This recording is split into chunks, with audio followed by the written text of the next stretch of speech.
Doctor صاحب ایک عالم کی ذمہ داری کیا ہے؟ یعنی وہ علم حاصل کرتا ہے اپنی فلاح کے لیے، اپنی نجات کے لیے، یا پھر علم حاصل کرتے ہی اس کی ذمہ داریوں میں معاشرے کی ذمہ داری بھی آ جاتی ہے، کلکم رائن والی بات؟ بسم اللہ الرحمن الرحیم۔ دیکھیے جی، عالم، علماء، ان کی ذمہ داری یہ مکمل طور پر شریعت نے متعین کی ہے۔ عقائد و جہان صلی اللہ علیہ وسلم کتنے شفیق ہے کہ آپ نے ان کو اپنا وارث ٹھہرایا۔ جب آپ نے ان کو وارث کہا تو وارث کا کام پھر وہی ہوگا جو نبی کا ہے۔ لہٰذا آج کی جو ٹاپک ہے ہمارے اسلام معاشرے کے حوالے سے، دیکھو جی، مسلم معاشرہ اس کے لیے ضرورت کیا ہے؟ تو مسلم معاشرے کے جہاں مسلمان زندگی گزارتا ہے تو وہ اسلامی عقائد اور مسلم ضابطۂ حیات کے تحت گزارتا ہے۔ صحیح۔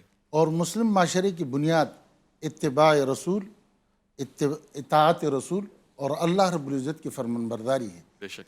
اس کی تشریح علماء کے ذمہ ہے، وہ ان کی تشریح کریں گے، حکام اس کی تنفیذ کریں گے۔ لہٰذا مسلم معاشرے کے لیے یہ چیز ضروری ہے کہ اگر ان کو کوئی حکم چاہیے، وَمَا آتَاكُمُ الرَّسُولُ فَخُذُوهُ وَمَا نَهَاكُمْ عَنْهُ فَانْتَهُوا، یہ ہم نے لیمیٹڈ کر دیا آج صرف عبادات تک اپنے دین کو، کہ وہ نماز ہے، روزہ ہے، حج ہے، زکوٰۃ ہے، اور آپ عمرہ کر لے، بس یہ ہو گیا ہمارا دین۔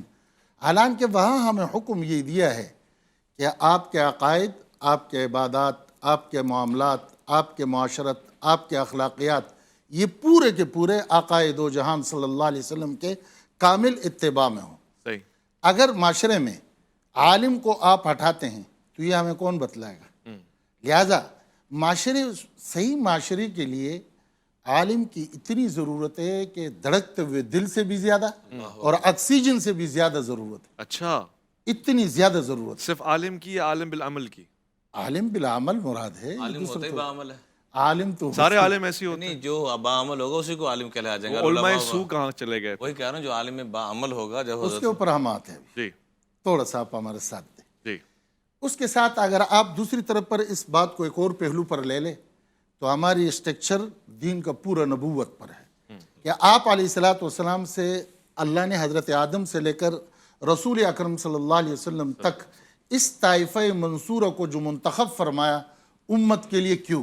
یہ امت کے اصلاح کے لیے آئے۔ لہٰذا اس چیز کو اگر ہم دیکھتے ہیں تو آپ علیہ الصلوۃ والسلام نے جو کام کیا ان کا دائرہ کار تین امور تھے: رسالت، اسوہ حسنہ اور تبلیغ۔ رسالت کیا تھا؟ کہ اللہ کے ہدایات لے کر کے انسان کے پاس آنا، صحیح، اور پھر صرف انسانوں کو بتانے کے لیے نہیں بلکہ عملی طور پر کر دکھایا۔ سبحان اللہ۔ لقد کان لکم، ہمیں بتلا دیا گیا کہ تمہارے لیے تحقیق رسول اکرم صلی اللہ علیہ وسلم کی زندگی نمونہ ہے، ٹھیک ہے، اور ہمیں آئیڈیل بتلا دیا کہ میرے جیسے ہو جاؤ تو تم دنیا بھی پالو گے اور آخرت بھی پالو گے۔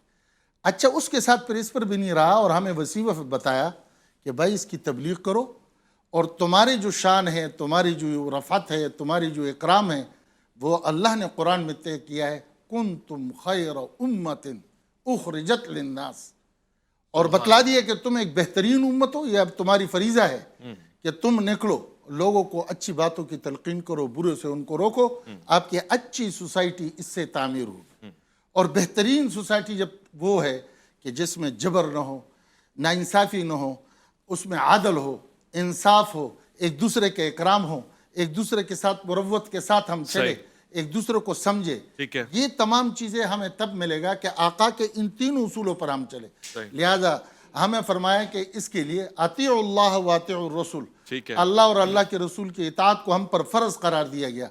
اس فرضیت کے نبھانے کے لیے تا قیامت تک اللہ کے نبی نے اس مسئلے کا حل نکال کر کے فرمایا کہ علماء میرے وارث ہے، آپ ان سے اس کے اعتبار سے ہدایت لو، رہنمائی لو، وہ آپ کو بتلائیں گے۔ لہذا آپ دیکھتے ہیں کہ ہم کوئی بھی حکم لے کر کے اس کے اوپر عمل کرتے ہیں تو اس کے اوپر عمل اس وقت ہوگا کہ جب علماء اس کی تشریح کرے، جب علماء اس کو بیان کرے، جب علماء اس کو سمجھائے۔ جب علماء اس کو سمجھائیں گے تو اس کے بعد اس کے اوپر عمل ہوگا۔ اس لیے معاشرے میں دو اولو الامر ہے، ایک علماء اور دوسرا حکام۔ لہٰذا معاشرے کے سدھارنا ان دونوں کے سدھارنے پر موقوف ہے۔ یہ دونوں ٹھیک ہوں گے، معاشرہ ٹھیک ہوگا۔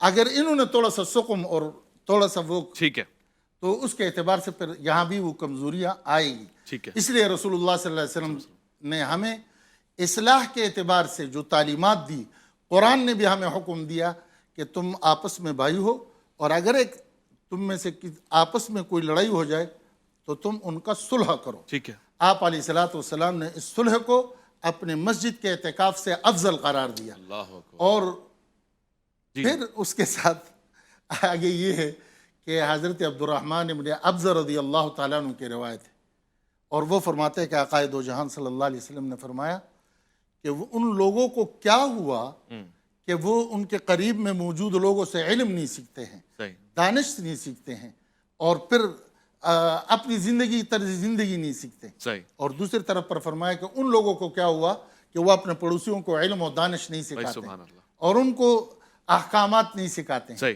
صحیح لہذا یہ اتنے فضائل آنے کے بعد اب علماء بھی سست ہے, عوام بھی سست ہے, اور مملکت کے حکام بھی سست. ٹھیک ہے.